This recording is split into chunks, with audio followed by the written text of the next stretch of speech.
सूरजने big boss Marathi season 5 ची trophy जिंकली। अख्ख्या महाराष्ट्राची इच्छा होती की ही ट्रॉफी सूरजने जिंकावी। एकीकडे सूरजने ही ट्रॉफी जिंकावी महाराष्ट्राची इच्छा होती, ती सूरज पर्यंत बिग बॉसच्या घरात पोहोचत नव्हती। परंतु आतमध्ये बिग बॉसच्या घरात सुद्धा सूरज हा त्याच्या आत्मविश्वासावरती अत्यंत ठाम होता आणि तो म्हणायचा अनेक आपण त्याचे व्हिडिओ पाहिलेले आहेत बिग बॉसच्या घरातले, की ट्रॉफी ज्यावेळेस दाखवली गेली सगळ्या महाराष्ट्राला त्यावेळेस सूरजनं ट्रॉफीला सांगितलं होतं की मीच तुला घेऊन जाणार आहे। अखेर सूरजने या मुडवे गावामध्ये जिथं या लहानाचा मोठा झाला, याच मंदिराचा परिसरामध्ये तो लहानाचा मोठा झाला, तिथं ही ट्रॉफी घेऊन आलेला आहे।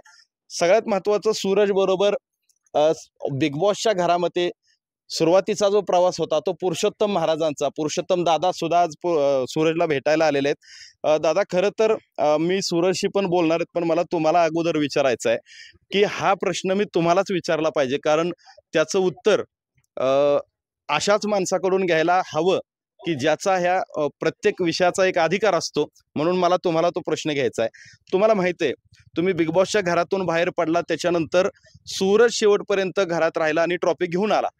परंतु सूरजने अनेक वेळा देवांचं नाव घेतलं। तुम्ही काही दिवस सूरज बरोबर घालवले, तुम्ही संप्रदायामध्ये आहात। सूरजची जी निश्चिम भक्ती होती ह्या सगळ्या प्रवासामध्ये शंभू महादेवाची असेल, मरी मातेची असेल, गणपती बाप्पांची असेल, तर ही भक्ती त्याच्या कशी कामी आली? खरं तर आज सूरजचे मी पहिले सर्वात अभिनंदन करतो, कारण की त्यांनी बिग बॉसची ट्रॉफी त्याच्या आत्मविश्वासाने इथपर्यंत आणलेली आहे आणि ज्याचा एवढा आत्मविश्वास असतो त्याला ते यश देव देतोच। आणि आत्मविश्वासाबरोबरच त्याची जी भक्ती आहे, मी नेहमी सांगत असतो की जीवनामध्ये यशस्वी होण्यासाठी काही गोष्टी अनुकूल लागतात। त्याच्यामध्ये देह अनुकूलता लागते, जीव अनुकूलता लागते, इंद्रिय अनुकूल लागतात, पंचप्राण अनुकूल लागतात, दैव अनुकूल लागतं, पितरांचा आशीर्वाद लागतो आणि साधू संतांची कृपा लागते। तर या सातही गोष्टी सूरजच्या बाबतीत खऱ्या ठरलेल्या आहेत। देह अनुकूलता आहे, जीव अनुकूलता आहे, इंद्रिय अनुकूलता आहे, पंचप्राण अनुकूल आहे, पितरांचा आशीर्वाद आहे। म्हणजे तो नेहमीच असं आई वडील त्याचे नाहीयेत, पण तरी देखील आई वडिलांचा आशीर्वाद देवाच्या रूपाने त्याच्या सोबत आहे, संतांची कृपा आहे आणि देवाची कृपा आहे। तर त्याच्यामुळं आणि ती त्याच्या बिग बॉसच्या घरामधल्या वागण्यामधून जाणवत होती। म्हणजे घराच्या बाहेर आल्यानंतर संपूर्ण महाराष्ट्राने पाहिलंच, पण जो घरामध्ये पहिला एक किस्सा घडला तो सूरजकडूनच ऐकायला तुम्हाला मजा येईल।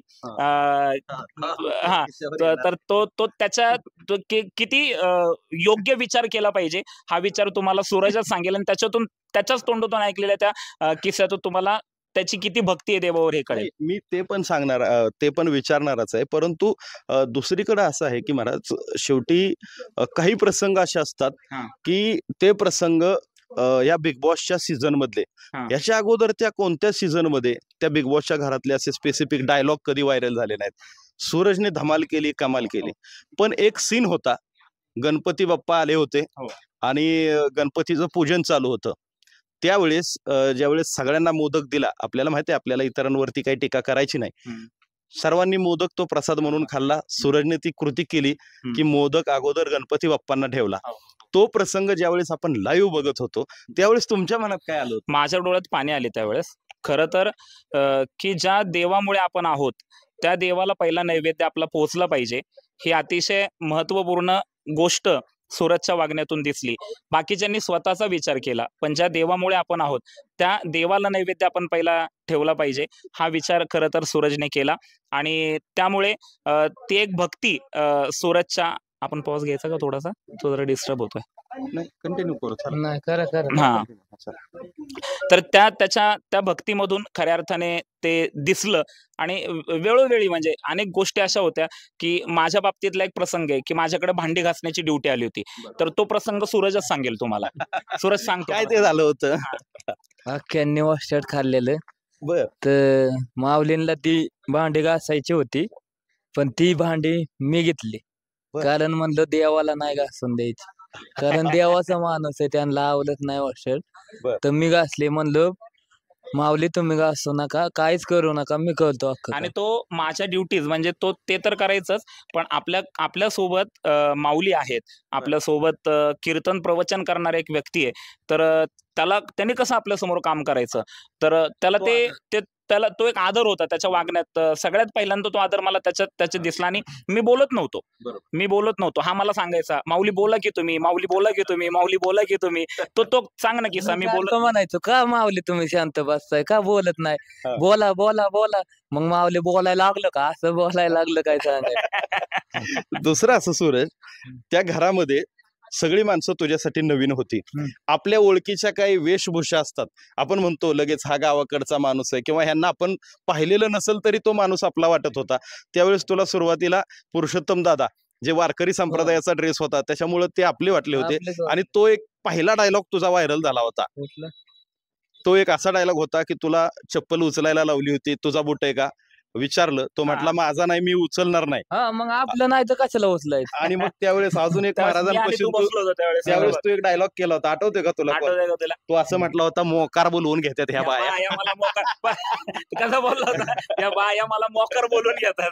तर तो एक विषय होता, तो प्रचंड गाजला होता. त्यावेळेस तुला महाराजांशीच हे शेअर का करावं असं वाटलं होतं? कारण महाराज आपलं माणूस आहेत ना, जवळचं नातं, म्हणजे आपल्या माणसांबरोबर आपण बोलू शकतोय, चालू शकतोय. आता नवीन माणसं असल्यावर, नवीन चेहरा असल्यावर कसं समजून घेते का? आपली माणसं आपल्याला समजून घेते ना. महाराज बाहेर पडल्यानंतर तू त्यांना मिस केलं होतं? लय मिस केलं. कसं आहे, बाहेर गेल्यावर त्यांना बी वाईट वाटलं असणार की कशाला आपण घरात असतात ना, घर आपण कधी गेलो ना सोडून. मीच आधी हिकलं यायचं म्हणलं की लागलेलो, कारण ते आठवणी मनात होते. कारण ती बिग बॉस घर ना, आता मी माझ्या घर बनवणार नाही, त्याच्यावर बिग बॉसच नाव देणार कोरणार.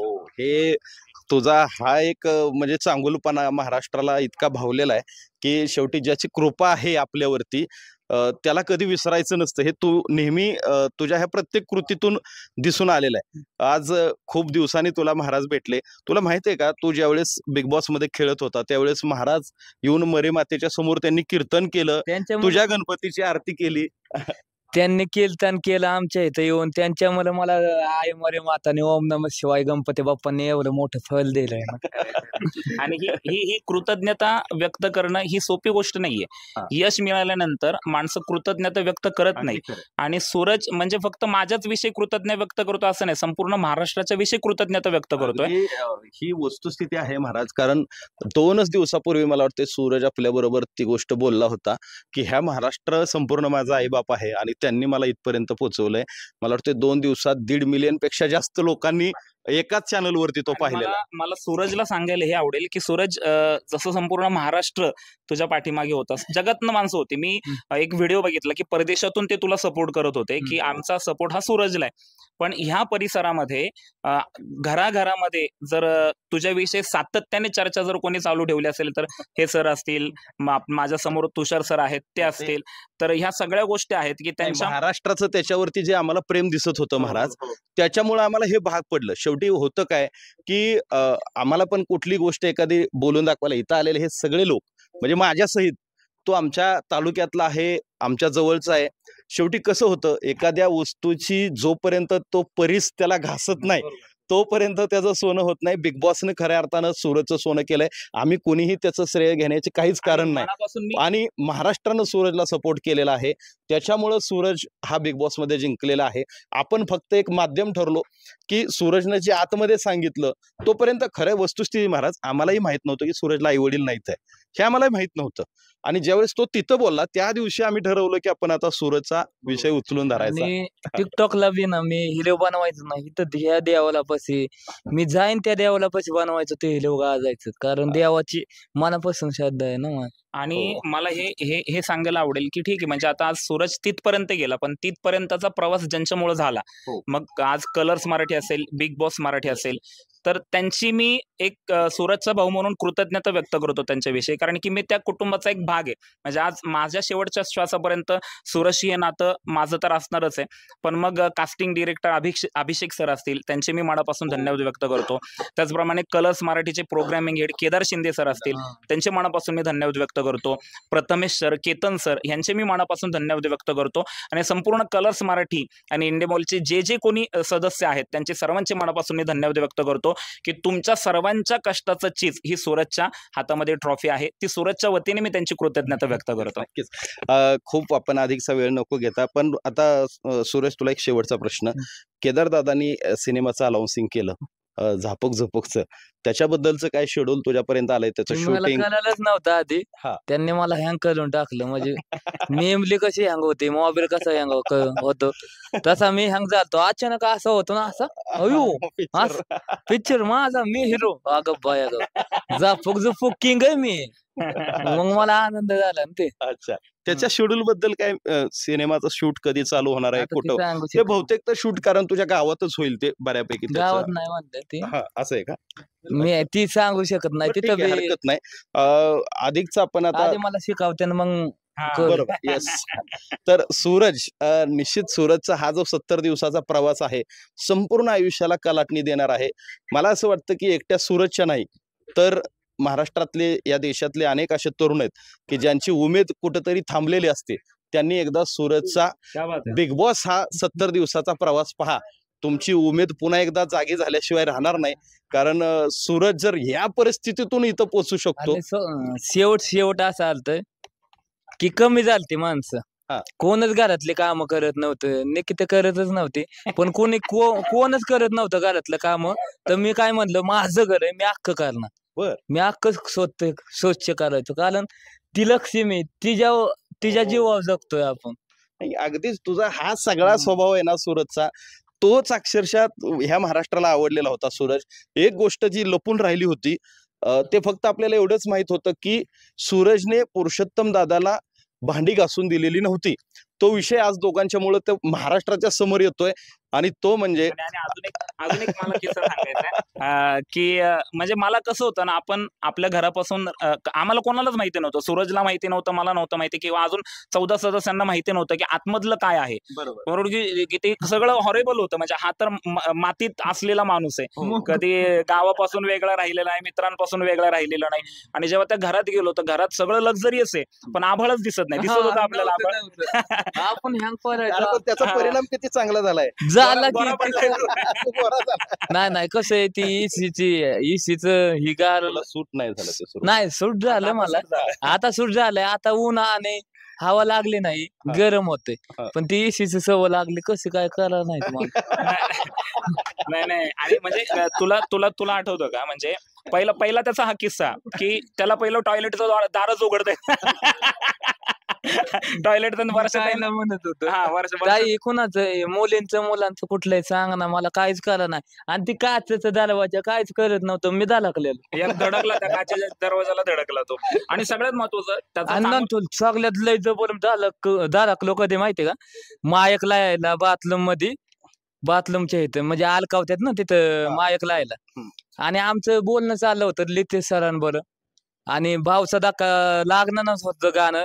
आणि भाऊ नंतर म्हणलं, नंतर येतो मी, मग तेव्हा या तुम्ही, तेव्हा तुम्ही फिरवा, म्हणजे असं आराम घ्या, तुम्हाला कुठं जायचं ते करा. मग मी काय केलं, माझा माईकच लायला इसलून आम्ही अख्खे बसलेलो ना तिथं, असं बसलो त्या स्टेजवर. आणि माईक लायला इसलून बाथरूमच्या इथे अलकावल्याला. मग मी असं वाल्यागत परत गेलो आणि काचेचा दरवाजा होता, मला माहितच नाही, दिसलाच नाही. असलं बेकार धडकलो, तिरमिरी आले. तिरमिरी येऊन राहिलं की चांदण्या दिसत का, असंच आपण. आणि ती फक्त दाखवलं नाही तर लोक लय हसले असते. आणि सूरज, आणि काय झालं माहितीये का, नाक फुटलं आणि भवई फुटली आणि दालपाल्याला खायला जमत नव्हतं, इतकं दुखत होतं मला. त्याचं तुम्हाला सांग सूरज, तो किस्सा जेव्हा आपल्याला पाणी पण दिलं नाही, खायला पण दिलं नाही, तो किस्सा भारी होता एकदम. तर ती तुम्हालाच माहिती. तर तो आम्हाला खायला नाही दिलं, काय नाही दिलं, तर तो तुम्ही सगळ्या महाराष्ट्राने बघितला. तर पाणी घ्यायचं होतं तुला, तर यांनी पाणी घेण्याच्या पूर्वी बिग बॉसची माफी मागितली की बिग बॉस मला पाणी घ्यायचंय, मी तुमची माफी मागतो, म्हणजे रूल्स कुठेही ब्रेक नको व्हायला. तर ही काळजी तो घरातल्या पहिल्या दिवसापासून घेत होता. हे महत्वाचं आहे. म्हणजे त्यांनी पहिल्या दिवसापासूनच तो जसा आहे तसं दाखवायला सुरुवात केली होती. असं आहे ते.